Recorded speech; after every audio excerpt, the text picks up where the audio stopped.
হাসানাবাদের railway বস্তি কলোনিতে ভয়াবহ আগুন, পুড়ে ছাই হয়ে গেল 10টি বাড়ি। ক্ষতিপূরণ ও ত্রাণের আশ্বাস দেওয়া হয়েছে পৌরসভার তরফে।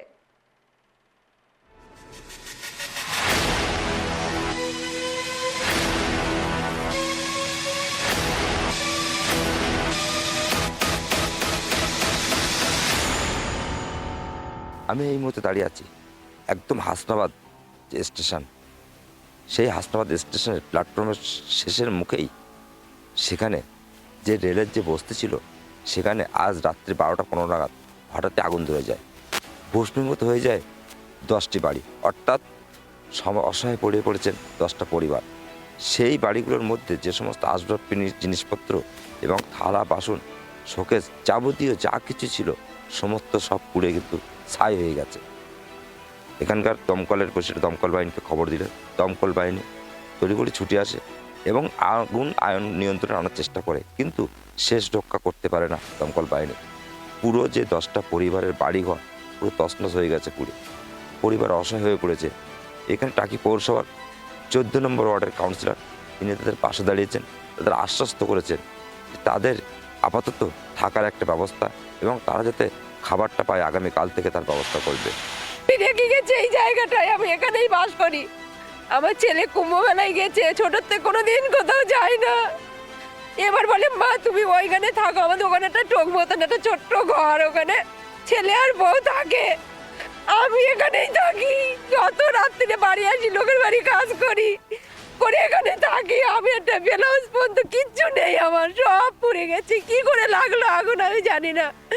আমি ছিলাম না রাত্রি, আমি রাত 12টার সময় খবর পেয়ে এসে দেখি কিনা যে আমার সব পুড়ে গেছে, কিচ্ছু নেই। আমার ছেলে যদি আজকে বাড়ি থাকতো আমি হয়তো জীবনটাই হারিয়ে ফেলতাম, কেউ বার করতে পারতো না। সব দিকে টিন ছিল, আমি বেরোতাম কি করে? আমার আর কিচ্ছু নেই, আমার সব পুড়ে গেছে, কিচ্ছু নেই। একটা ব্লাউজ নেই, একটা সায়া পর্যন্ত আমার কাছে কিচ্ছু নেই, শুধু এই পরনের কাগজ ছাড়া কিচ্ছু নেই। আমি অপারেশন করেছি হাটে, আমার কাগজপত্র সব কিচ্ছু সব পুড়ে গেছে। না ওইসব কাগজ আছে আমার, ওইখানে ছেলে করেছে ওখানে রেখেছে, ওই কাগজ আমার কিছু পুড়িনি। কাগজপত্র আমার আছে, আমার ডকুমেন্টস সব আছে। আমার বাইরে গিয়ে ওখানে আমি অপারেশন হয়ে এসেছি, আবার আমার যাওয়ার কথা 21 তারিখে আমার টিকিট করা, সব রেডি করে রেখেছি, সব পুড়ে গেছি, কিচ্ছু কোনো ডকুমেন্টস আমার কিচ্ছু নেই। ওখানে গিয়ে আমি কি করে ডাক্তারের কাছে যাব, কি করে দেখাবো?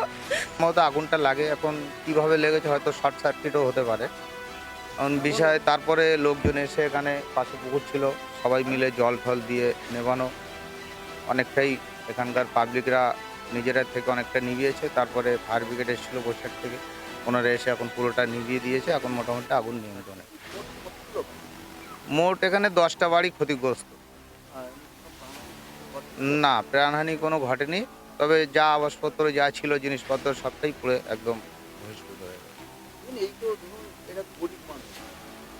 আমি অবশ্যই ফোন করেছিলাম, আমি পৌর কর্তৃপক্ষকে আমি একটু আগেই ফোন করেছিলাম যে এরকম একটা ঘটনা এখানে আমার ওয়ার্ডে ঘটেছে।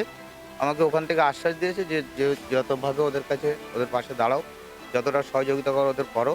কালকে সকালে এদের ডেকে সবাইকে বসে কীভাবে এদের সুবিধা অসুবিধা যেগুলো দেখা, অনেক ডকুমেন্টস তো এদের সব পুড়ে গেছে, সেগুলো সরকারিভাবে আইসি সাহেব এসেছিল হাসনাবাদ থানার, উনি ছিলেন, উনি থেকেই মোটামুটি অনেকক্ষণ আমাদের এখানে থেকে সবটা নিভিয়ে দিয়ে এখনও হয়তো আছে।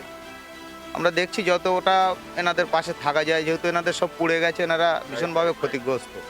চেষ্টা করবো আমরা যতটা এনাদের পাশে থাকায় যায় ছিল সেগুলো কিন্তু পুড়ে নষ্ট হয়ে গেছে।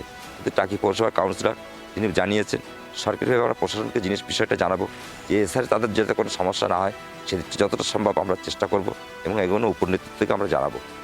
এই তথ্য উঠে আসছে কিন্তু হাসনাবাদ থেকে সিরাজুল মিস্ত্রি, কেটিভি বাংলা।